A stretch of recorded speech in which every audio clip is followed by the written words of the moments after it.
सभापति महोदय, आपने मांग संख्या 4647 कृषि व पशुपालन पे बोलने का मौका दिया, आभार। खुशहाल किसान समृद्ध राजस्थान। आज ये बहुत महत्वपूर्ण विषय पे काफी लंबे समय से चर्चा चल रही है और निश्चित रूप से ये देश कृषि प्रधान देश है।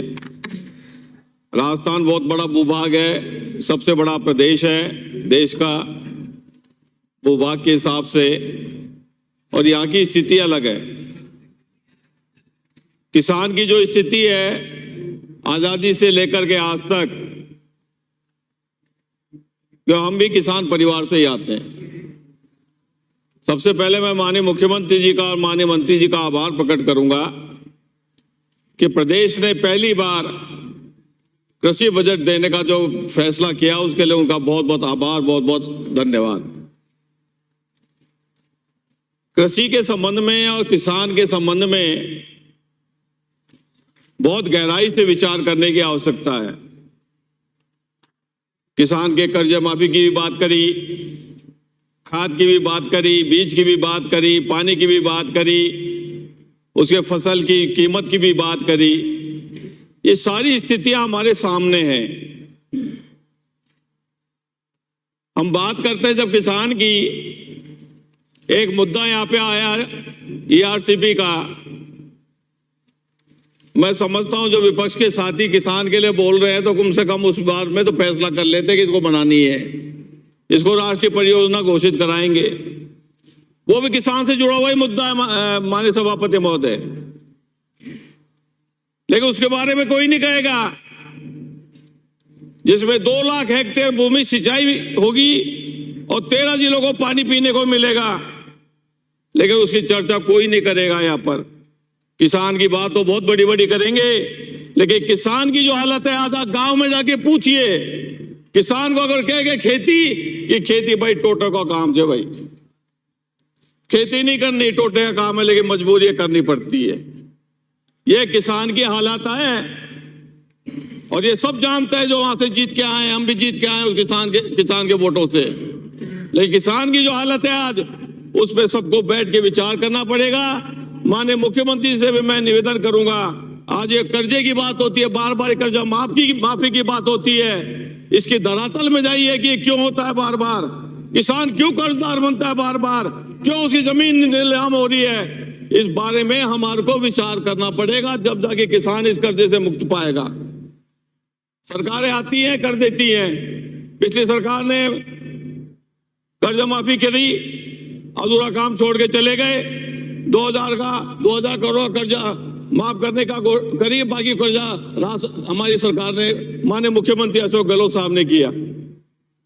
बार बार कहते हैं आपने कर्जा माफ नहीं किया, सब चीजों का पता है, लेकिन किसान का दर्द एक ही है कि उसको फसल का अगर अच्छा दाम मिले, कमाई हो, उसकी खेती से उसके कमाई हो, वो आपको कभी नहीं कहेगा मेरा कर्जा माफ करना।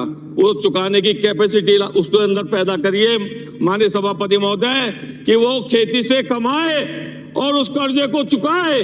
वो आपके पास हाथ फैलाने नहीं आएगा कभी भी कहने के लिए, मैं आपसे कहना चाहता हूं। लेकिन बात इतनी सी नहीं है। आज किसान की स्थिति क्या है? पानी नहीं है। मेरे विधानसभा क्षेत्र में हालत इतनी खराब है, हमारे यहाँ 60 से 70% एरिया ऐसा है जिसमें पानी खत्म हो चुका। सिर्फ बरसात के ऊपर वाले भगवान के भरोसे खेती का काम होता है।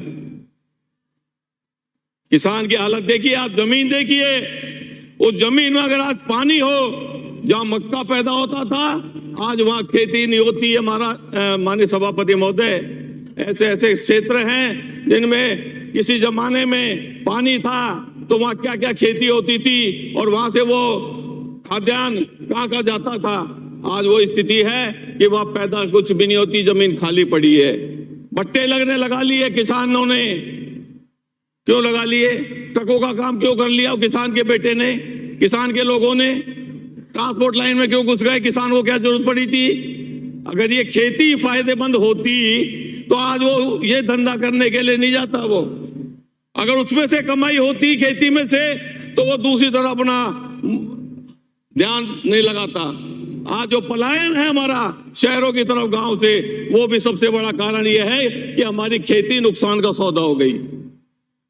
अगर ये खेती फायदे का सौदा होती तो मेरी गारंटी से है कि आज ये पलायन शहर की तरफ इतना ज्यादा नहीं होता जितना हमारे को देखने को मिल रहा है आज।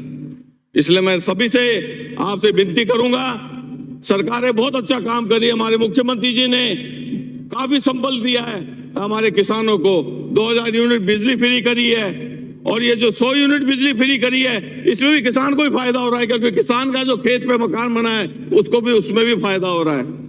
ये छोटा काम नहीं है, सब्सिडी दे रही है सरकार, हर चीज में मदद कर रही है राज्य सरकार, केंद्र सरकार भी कहीं कर रही होगी।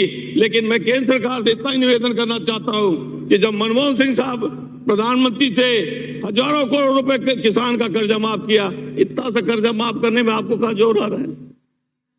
आपको बोलने में ही दिक्कत आ रही है कि राजस्थान के उस किसानों का जो कर्जा है उसको माफ कर दें। उस सरकार ने भी तो सोचा होगा ये भूमि अधिग्रहण कानून क्यों बनाया गया, जो किसान की जमीन कौड़ियों के भाव नहीं बिके, उसको अच्छा दाम मिले जब भी उसकी वो जमीन एक्वायर होती है। ये मनमोहन सिंह जी सरकार और यूपीए के सरकार का दृष्टिकोण था। आज के जमाने में जब हाईवे निकल रहे हैं, माननीय सभापति महोदय, अगर वो जमीन की कीमत, अगर वो अध्यादेश नहीं होता लागू, तो आज किसान की जमीन कौड़ियों के भाव बिकती। इसको भी हमारे को ध्यान रखना पड़ेगा, लेकिन इसकी चर्चा कोई नहीं करता। सबसे बड़ी एक ही चीज है माननीय सभापति महोदय, किसान की खेती को आप प्रॉफिटेबल बनाइए, उसको उत्पादक उसका ऐसा हो, उसको दाम ऐसे मिले कि उसके अंदर से उसको कमाई नजर आए। माननीय सभापति महोदय, मैं मेरे इलाके की 2 बात कहना चाहूंगा कि मेरे यहाँ सहायक कृषि अधिकारी उद्यान का पद मैं माननीय मंत्री जी से काफी बार रिक्वेस्ट कर चुका हूं। अगर आप इस बजट में इसकी घोषणा करा सके तो मैं आपका बहुत बहुत आभार प्रकट करूंगा। और मेरे यहाँ वैसे मैंने मांग करी है माननीय मंत्री जी से, मुख्यमंत्री जी से भी और मंत्री महोदय को भी, कि मेरे यहाँ खेजरौली में कन्या महाविद्यालय खोलें। अगर वो नहीं होता है तो कम से कम एक कृषि महाविद्यालय तो आप खुलवाएं हमारे यहाँ, तो आपकी बड़ी मेहरबानी होगी। आपने बोलने का मौका दिया, धन्यवाद। जय हिंद, जय भारत। श्री गोविंद प्रसाद।